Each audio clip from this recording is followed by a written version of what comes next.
membuat kita kepedesan.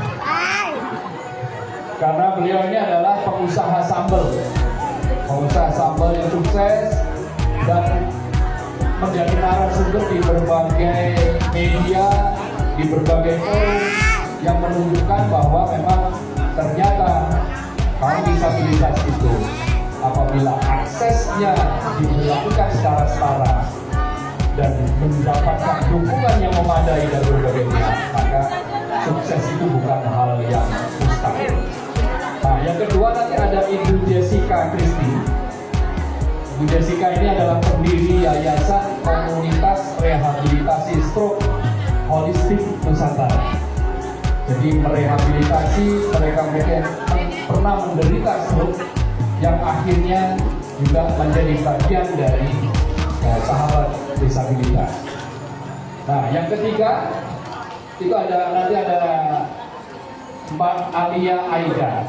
Saya tadi sempat panggil ibu, nggak mau, karena saya terlalu muda untuk dipanggil ibu dan saya masih sangat muda. Dia akan cerita ini bagaimana seorang penyandang disabilitas mampu mendirikan perusahaan dan memberikan pekerjaan kepada orang yang atau pekerja yang tidak penyandang disabilitas atau non disabilitas. Nah, diskusi ini menarik untuk kita ikuti. Nah, data menunjukkan bahwa ada kabar gembira, yaitu peningkatan yang signifikan dari 2021 ke 2022. Data Badan Pusat Statistik menunjukkan kaum disabilitas yang bekerja itu sudah mencapai sekitar 720.000 lebih. Angka di belakangnya saya tidak hafal, tetapi angka depannya kepalanya 720.000 lebih. Ini tiba-tiba punya kepikiran mendirikan perusahaan sambal yang orang akhirnya melihat semuanya bahwa Bapak ini termasuk perusahaan sambal yang sukses dan minimal membuat orang kepedesan.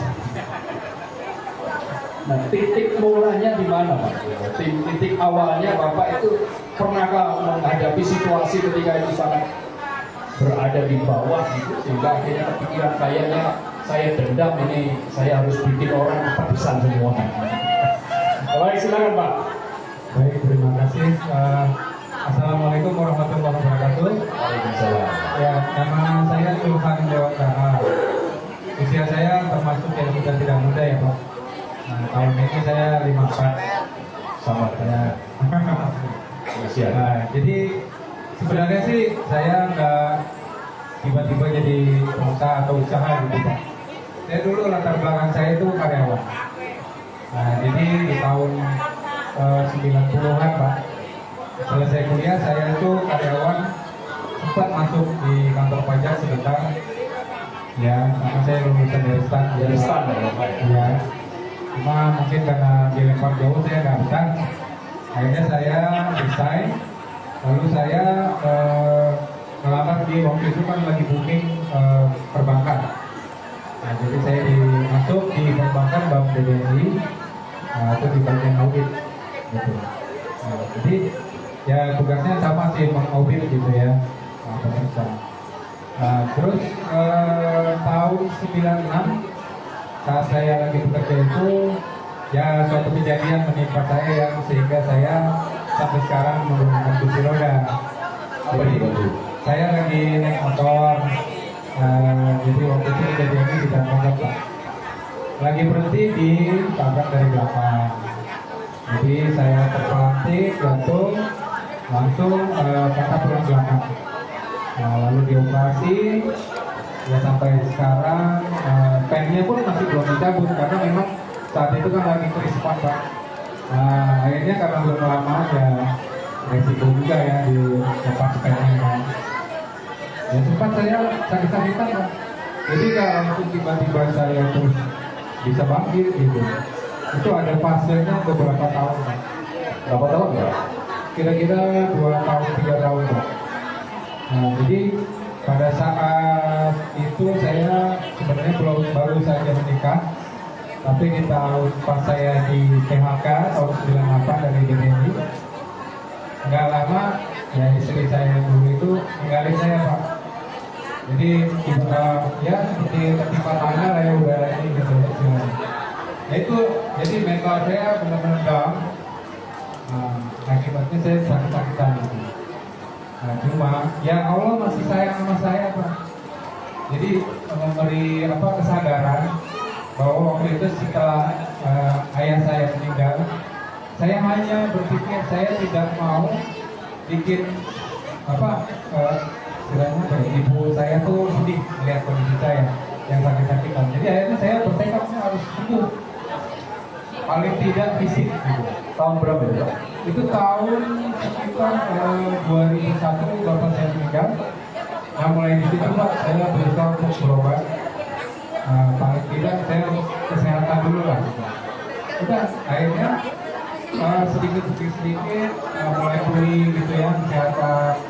Tadinya mahnya itu kronis Pak, udah saya Pak gitu turun. Nah lalu tiba-tiba saya seperti ada ini gitu Pak ya, gimana ya pikiran saya ini harus dialihkan pikiran saya ke yang positif. Nah positif itu ya dengan menjalankan usaha dari rumah. Apa nih yang saya punya? Saya nggak punya modal. Saya jualin produk teman, saya jualin produk tetangga, gitu kan punya apa gitu ya. Akhirnya saya iklankan di koran waktu itu apa sih Pos-Kota, Kompas gitu ya. Kalau nggak salah ya di Indonesia pun saya pernah iklan gitu. Nah itu step-stepnya Pak. Akhirnya sampai saya bisa menjual satu produk namanya Terosela itu sampai seluruh Indonesia. Waktu itu ada tabloid Pulang Usaha. Saya punya ratusan agen, gitu. Nah itu bisa dapat berjual ribuan bungkus, gitu ya. Itu hanya saya dari coba-coba. Karena saya pikir kalau nggak dicoba, ya kita kan nggak tahu hasilnya. Tapi kalau dicoba ya alhamdulillah waktu itu bisa dapat banyak agen, gitu ya. Akhirnya kan income sudah masuk. Nah terus di tahun 2008 saya mulai mencoba untuk internet, jualan di internet gitu. Nah, waktu itu ada Kaskus ya, ada toko basir, Eranya Kaskus. Itu Pak, saya bisa menjual macam-macam produk. Dan tadinya saya, jadi artinya saya nggak punya modal pun bisa Pak. Jadi waktu itu saya contohnya ya dekat rumah, saya ada konveksi tas. Ya udah, saya masukin aja, saya minta gambar-gambarnya aja. Mulai yang dari 10 tas, 100 tas, bahkan pernah saya sekali order itu 2000 tas. Ya lumayan jutaan juga masuk gitu kan. Itu tahun 2009 kalau nggak salah 2008 gitu. Nah dari situ saya akhirnya belajar lagi tentang internet, jualan di internet, di Facebook, ya, di Instagram, di apapun. Nah ceritanya tahun 2016 saya dapat pelatihan dari Bukalapak. Bapak tahu yang marketplace ya. Nah mulai dari situ saya latihan 3 bulan. Saya bisa dapat ribuan transaksi Pak di marketplace itu. Akhirnya saya memberikan pelatihan Pak, karena disuruh sama CEO-nya Muhammad Ghani gitu kan. Coba di share deh ini tentang cara jualan di Bukalapak. Nah, jadi sampai saya mengajarkan juga ke teman-teman bisa begitu juga, dan mereka pun bisa banyak dapat transaksi gitu. Nah, jadi itu istilahnya memang saya merasakan, dan saya nggak bisa kerja lagi mungkin ya dengan kondisi begini kan. Itu jadi saya jalurnya berusaha. Akhirnya saya dapat panggilan untuk kasih motivasi Pak, motivasi berusaha. Terus saya pernah 2010 saya pernah diwawancara oleh Bang Andi Esbaya di Andi ya. Lalu di CCL Channel pernah juga ya, di Trans ya gitu. Jadi yang berbagi lah Pak gitu, tentang pengalaman saya. Akhirnya saya bergabung juga di komunitas disabilitas namanya Yayasan Difabel Mandiri Indonesia. Nah di sini saya ada ikut booth juga Pak, di pameran di bazar. Nah itu yang saya saat ini lagi memang meletakkan untuk produk sambal. Tapi sebelumnya itu saya basicnya itu adalah asiko Pak catering. Nah itu istri saya di situ tadi saya nggak mau katanya.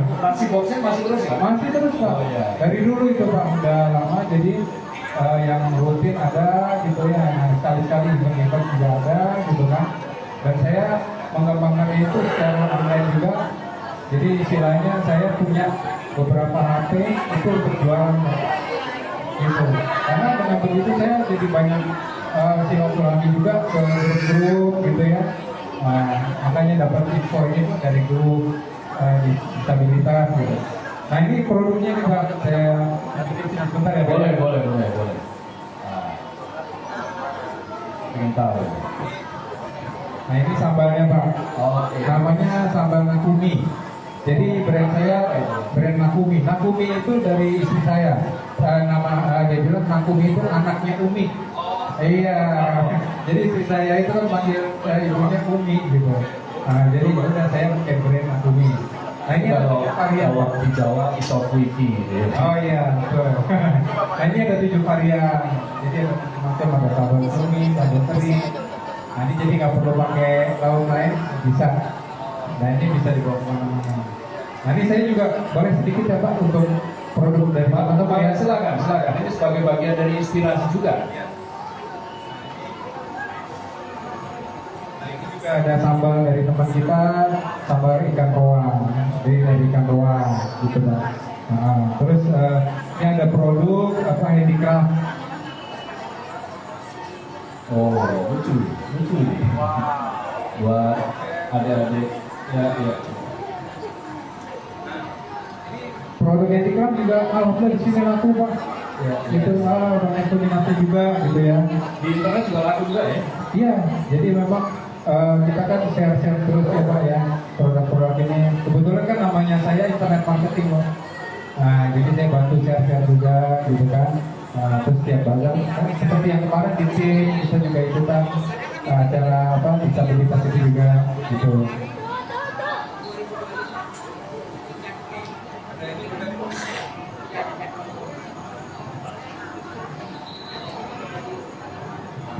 Oh, ya. Ini Pak, ini istilahnya untuk souvenir gitu ya, bisa cetak-cetak. Ini dari disabilitas internasional nih, Metro TV. Ini tadi saya dapat titipan pesan dari teman. Ini saya mau berikan ke Bapak nih. Dan nanti bisa. Alhamdulillah, saya untung ya Pak. Jangan iri ya, jangan iri.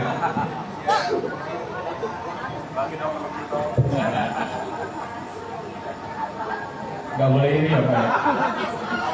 Waduh, terima kasih Pak ya. Luar biasa. Terima kasih banyak Pak Julfan. Ya, mudah-mudahan nih. Ya, betul. Alhamdulillah. Mudah-mudahan nih pengalaman yang saya share ini bisa menjadi inspirasi dan motivasi Pak. Gitu. Dan mungkin teman-teman disabilitas ya berpikir, oh saya nggak bisa begini, nggak bisa begitu seperti yang fisiknya ini gitu ya, yang nggak disabilitas. Itu jangan berpikir seperti itu. Karena begini, saya kasih contoh aja. Saya kesini nyetir mobil Pak.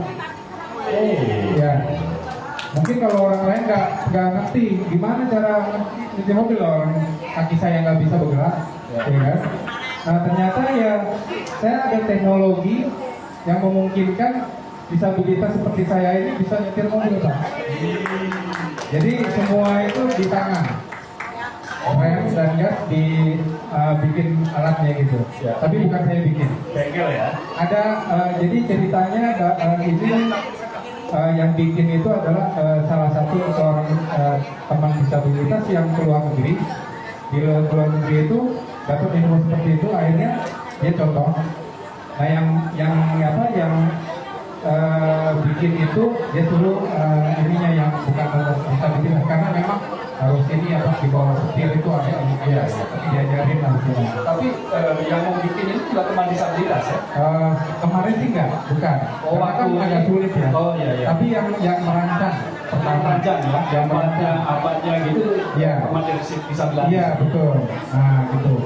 Dan itu saya mobilnya kan yang antik Pak gitu, supaya agak mudah.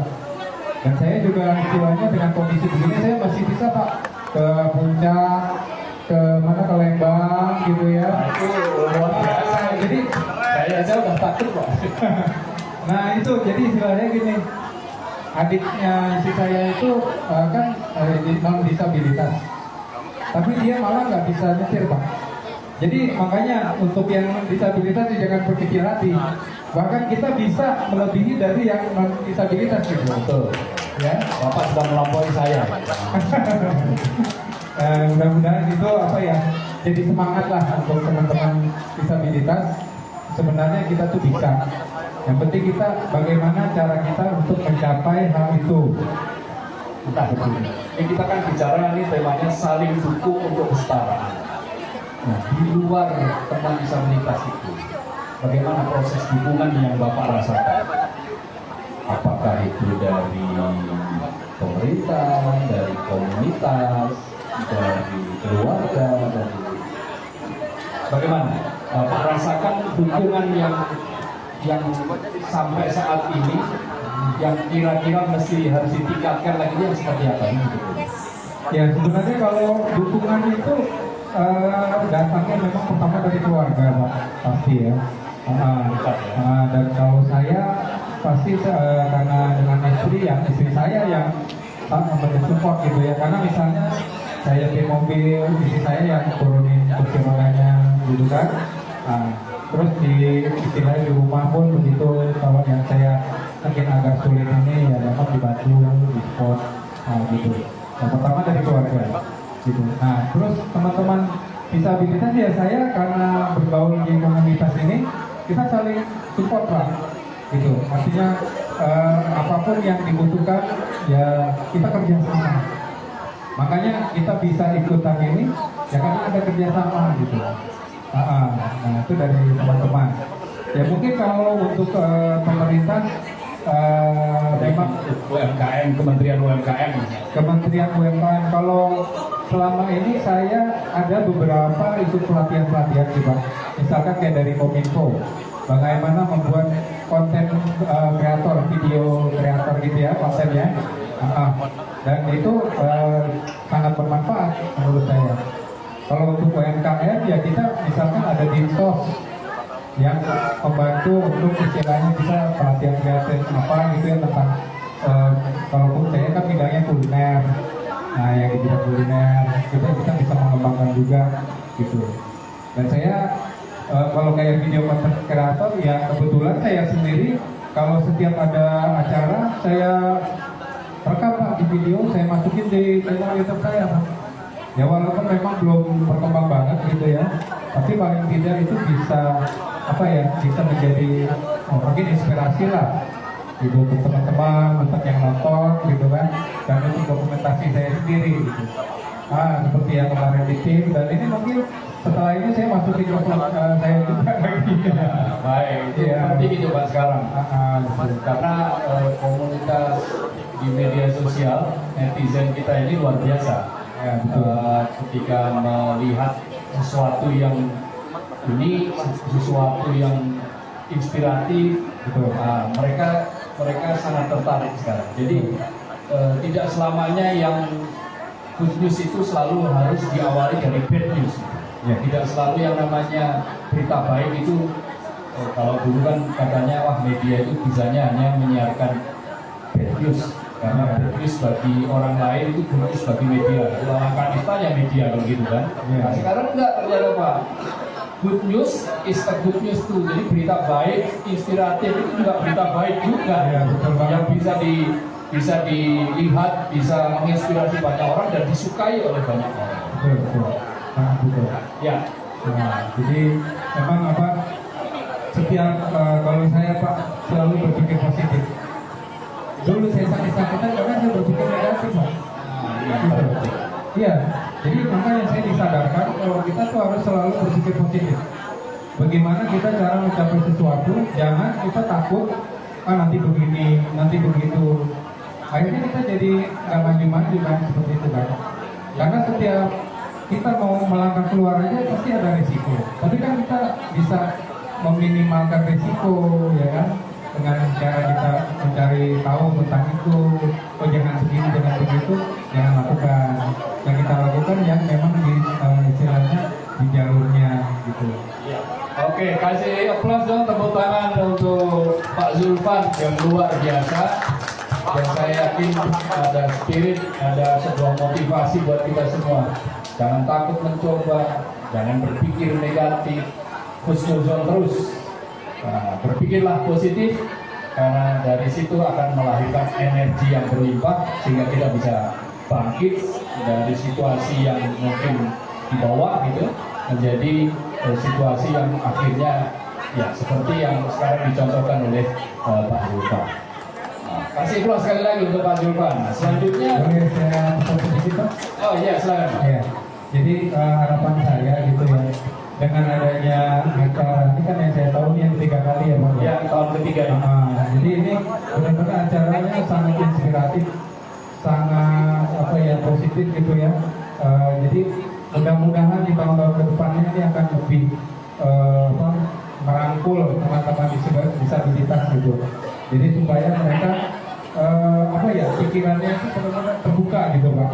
Ya, terbuka demi untuk mencapai harapannya gitu, cita-citanya. Karena cita-cita setiap orang kan beda-beda gitu. Nah, jadi makanya paling tidak kita nih bisa memotivasi diri kita sendiri, karena kalau orang luar yang memotivasi kita, tapi kita sendiri tidak termotivasi ya sama aja bohong Pak. Gitu. Jadi terutama kita diri kita sendiri. Dan mudah-mudahan ya saya doakan apa acara ini akan terus berkembang ya, berlanjut dan media Indonesia makin sukses. Amin ya robbal alamin. Mudah-mudahan kalau nanti doanya terkabul, kita bisa melaksanakan dengan lebih grandi gitu, dengan lebih besar dan bisa menjangkau lebih banyak lagi teman-teman disabilitas dan para stakeholder yang lain. Amin. Terima kasih Pak Terima kasih kesempatannya Pak.